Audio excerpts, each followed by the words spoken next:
All set? Well, it's deja vu for me. I first drove into Park City 50 years ago next month. And I managed to put my car in the ditch right down by that white barn. Quite an educational experience. Park City was a ghost town. And we came back some years later, and I eventually had a grandson ski with Park City's first gold medalist, Ted Ligety. And this 12-year-old said, "That's way better than a picture with any president." So it's fun to be here. I told my colleagues that I was coming to FIRE, and some of them said, "Oh, that's a great business conference." Others said, "Is that a business conference?" And several said, no, that's a touchy-feely thing." And I didn't appreciate that until we had the discussion about undiagnosed illnesses, starting the first night, and then yesterday, and then this morning. I mean, it's amazing. I had a kid with undiagnosed illness for 5 years, starting 46 years ago. He survived, but most of his colleagues at the hospital did not. It was a very educational experience. So, thinking about all that, are we a tag in? We're business? But I did see Deloitte. Yeah. In fact, my Deloitte tax attorney is Salt Lake based. Then we had Bill Ribaldo, and now we have John Hagel. And John borrowed from the Huntsman speaker. His last book was Power of Pull, and his upcoming book is From Pressure to Passion. So there's the 4 Ps. We just had the 4 Ps, right? So you're prescient. And that's another P. Another P. So let me give you John Hagel, world famous business historian and observer and commentator, who is about to renounce all that and say he's on to a new thing. Yeah, so my career has broadly been in the area of business strategy. That's where I made my career and wrote most of my books. I moved to Silicon Valley almost 40 years ago, so technology was another key foundation of my work. And over time, I've come to realize that actually it's much less about strategy or technology, and it's much more about psychology. That if we don't understand what motivates people, if we don't understand their emotions, their fears, their hopes, their aspirations, the best strategy is just going to sit on a shelf, and the best technology hopefully will sit on a shelf. Otherwise, it might be used for evil purposes as opposed to positive purposes. So I'm more and more convinced that we're not paying enough attention to psychology, and that that's where the value ultimately is going to be. So on that chart that Bill showed of the 1x, 2x, 4x, 8x, where would you put this transition of your own thinking? Up in the stratosphere. Right? Yeah. It's been a challenging road. I've kind of resisted it as I went along the path, but over time, and it's really the focus of this new book, is, how do we address the psychological issues that when we talked about this yesterday, you said that one of the galvanizing things for recognizing this problem are trips around the world and finding out how business leaders are feeling these days.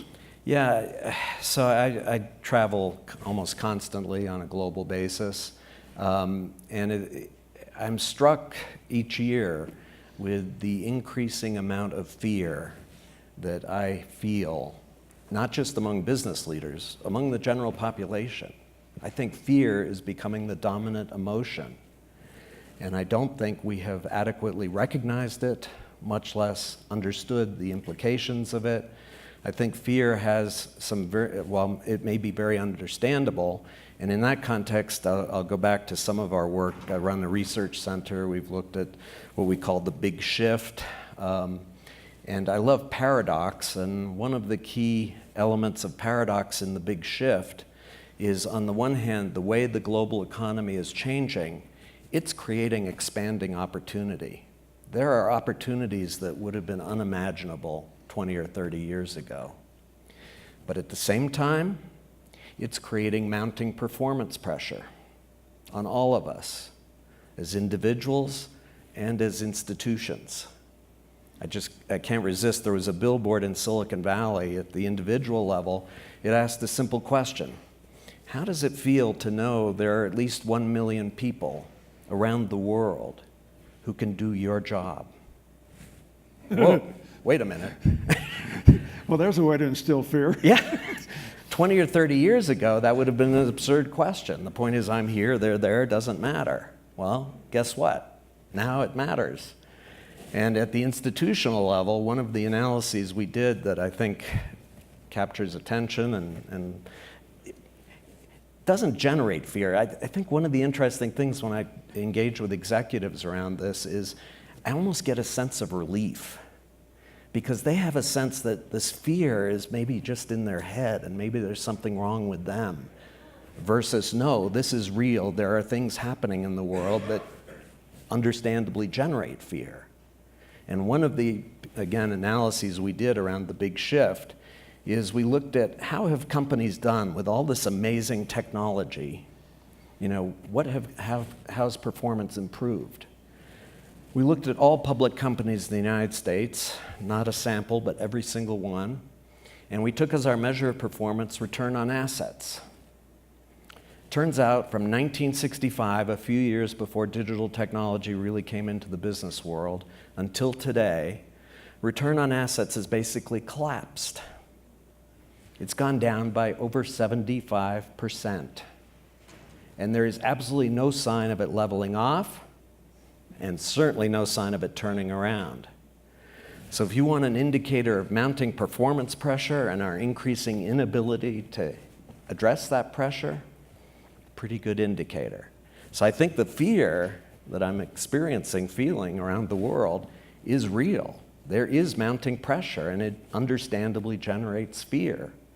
And the unfortunate thing is, as I've studied psychology, if you feel fear, certain things start to happen. Number one, you begin to magnify your perception of risk. You discount your perception of reward. You become more risk averse. You shorten your time horizon. If you're living in fear, you're just focused on today. You can't worry about the future. It's all about getting through today.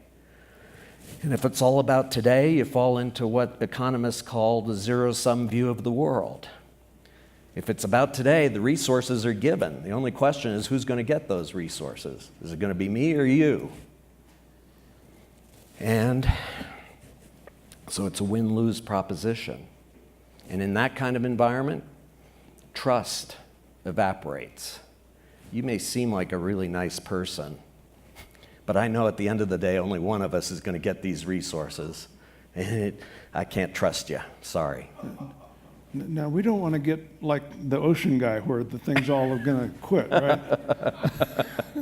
So what's your antidote? What's the book going to say about the upside? Yeah. Well, so there are a lot of things. I like to say if I could summarize a book, I wouldn't have written a book. But one of the elements that I believe is going to be a powerful way to help address, I think the big challenge we have, and it's an imperative, is to find ways to move people from fear to hope and excitement. Because if we don't do that, the most dystopian view of the world isn't dystopian enough.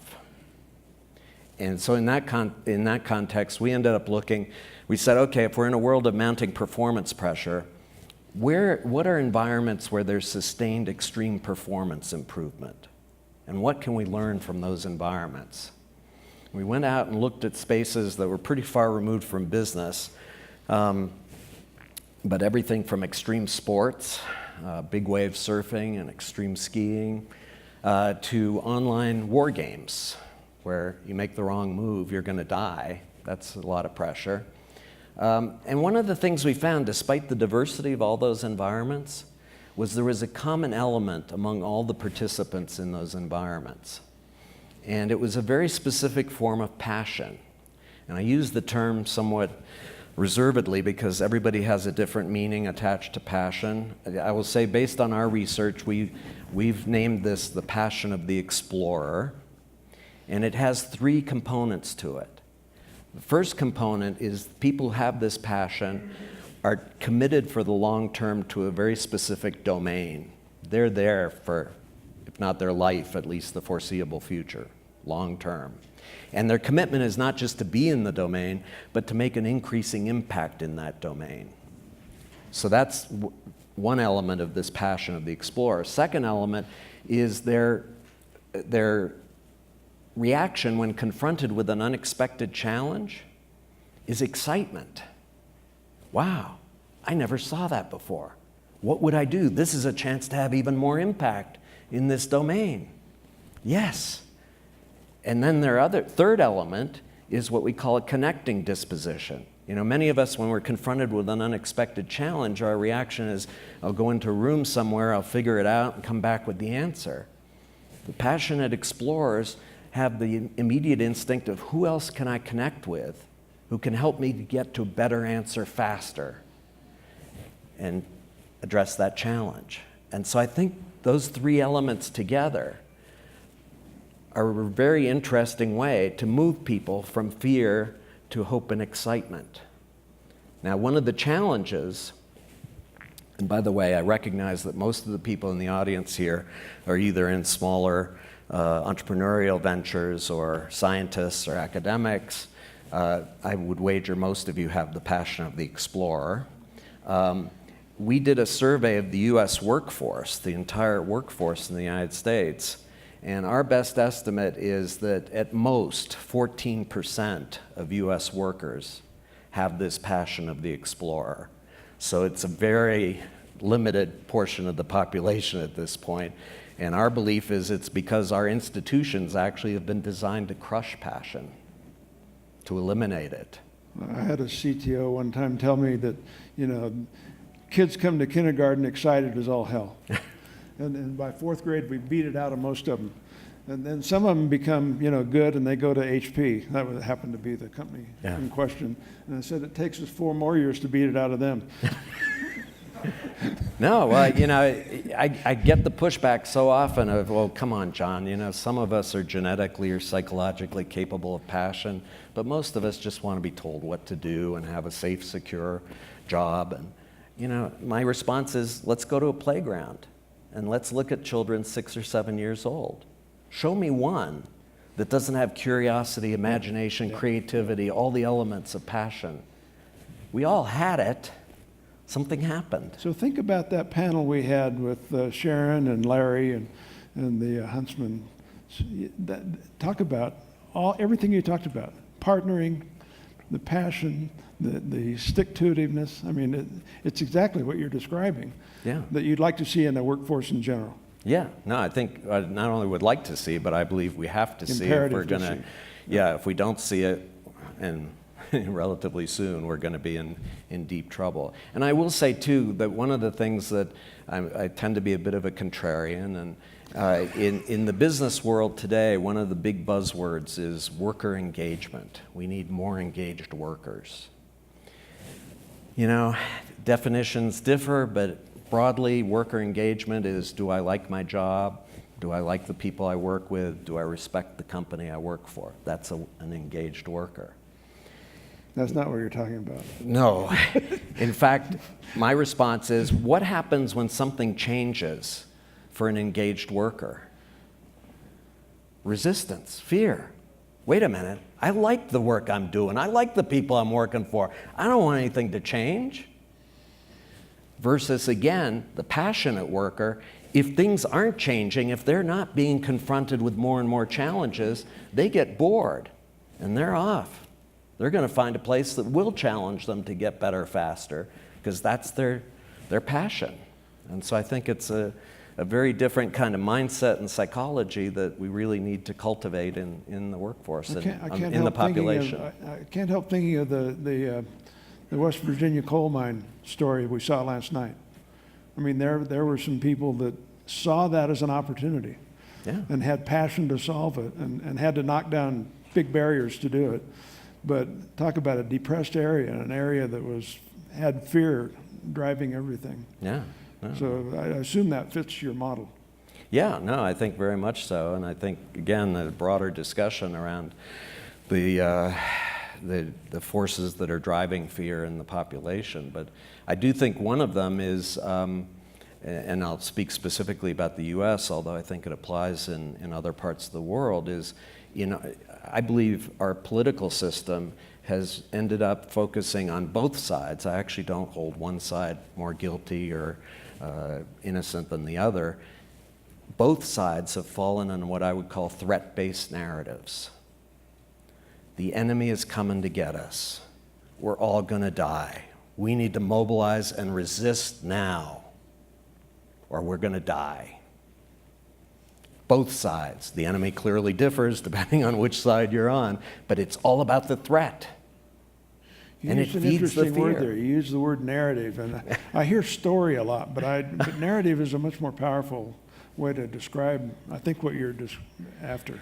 No, well, again, it's a key part of the book. It's I've ended up making a distinction between stories and narratives, and most people use the words to be the same thing. Basically, a story is a narrative. And I make the distinction. To me, a story is self-contained. It has a beginning, a middle, and a resolution to it. Something happens to end the story, and the story is about me, the storyteller, or it's about those people over there. It's not about you. You can use your imagination, figure out what you would have done in that story, but be clear, it's not about you. In contrast to me, a narrative is open-ended. There is no resolution yet. There's some kind of opportunity or threat out in the future, not clear whether it's going to be achieved or not. And the resolution of the narrative hinges on you. It's a call to action, to say your choices, your actions are going to make a difference in terms of the outcome. And I think it helps to move people from a sense of passivity and just lack of ability to address anything to actually saying, no, you can make a difference. You need to make a difference. What's it going to be? But then the distinction is there are threat-based narratives, which I think feed the fear, and then there's what I think is the white space out there, which is an opportunity-based narrative. At least in our political environment, there is no one articulating an opportunity-based narrative. It's all about the enemy. What would be the opportunity if we all came together? If we all came together, what could we accomplish together? Let me turn to the audience a little bit. Does any of this resonate? Have we got passion in this room? Show of hands. And let's have some questions. Yeah, please. I'm sorry. Oh, I'm sorry. Go ahead. As the scientist who was referred to a moment ago, I have to say I love your whole approach and what you said, and I've practiced it myself. There is one thing I always worry about. I'd love your opinion on it, and that is maybe we're not scaring people enough. So let us just imagine that this morning, do consider this seriously if you would. Let's suppose this morning that the Earth was hit by a meteorite which was almost big enough to destroy everything. Nothing would unite us more than that. Throughout all nations, all religions, everything in the world. So if there were some way to scare people utterly, and I have not practiced it nor sought it, would it be possible, do you think, to have that come out as a plus to get us moving? I just want to see us moving, then I'm just filled with hope. I'm a Pollyanna then. No, it's a great question. I mean, if the enemy is an alien or something outside the world, maybe. But I still believe that when you focus on fear, if it's all about threat and fear, it does create that short-term view. It erodes trust. I mean, everything starts to unravel in ways that I think are very dysfunctional. I think it's much more, and I should say, when I talk about opportunity-based narratives, I'm not saying Pollyannish, here's a huge opportunity, let's go for it. A key part of a narrative, the way I hear it or understand it, is saying there are real obstacles and roadblocks that stand between us and that opportunity. That's why the opportunity isn't going to happen automatically. We got to move together to overcome those obstacles. So it motivates people to come together and address it versus, Also, if I can just quickly give an example, because I think there's an interesting application of this in the context of companies. I believe there's a huge opportunity for corporate narratives. And the problem is when I talk about corporate narratives to executives, they say, oh, we have a narrative.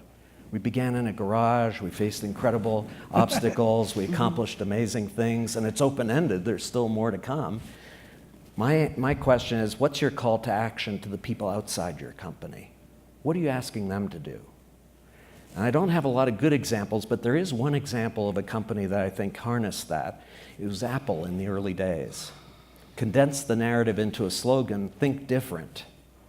But if you unpack it, we had decades of digital technology that took away our names, gave us numbers, put us in cubicles, made us cogs in a machine. Now, for the first time, there's a generation of technology that can allow us to realize our full individual potential. But it's not automatic. It's not going to happen automatically. You need to think different. Mm-hmm. Are you willing to think different? And it tapped into an aspiration that I think was very deep, and it's why for many people, Apple became the equivalent of a religion. That's a huge opportunity, I think, for companies, is to frame a narrative that's a powerful call to action to customers, to people outside your company. And their alumni clubs have better following than any company I know. We have a question here. Yeah, a couple of things. I really love this idea of the passionate explorer because it really resonates with me and my own experience, but also I just see so many possibilities. And also connecting earlier to the artificial intelligence panel. And I'm wondering, you mentioned that 14% of the population are able to engage with their passion or even have that still in them, and early childhood education, how it beats or pathologizes passion basically and medicates, in my perspective I see it medicates people with ADHD, people with dyslexia and so on. So I'm wondering, in order to really be able to advance further in these models where you can actually draw upon your passion on a wider scale and keep it alive and also move work forward, whether it be artificial intelligence or what you're talking about, do you think we need to fundamentally change the way in which education works in America or globally? Do you see more possibilities for people that do think differently, whether it's what's been categorized as ADHD, dyslexia, and so on, to have more opportunities in the workforce to really propel ideas forward?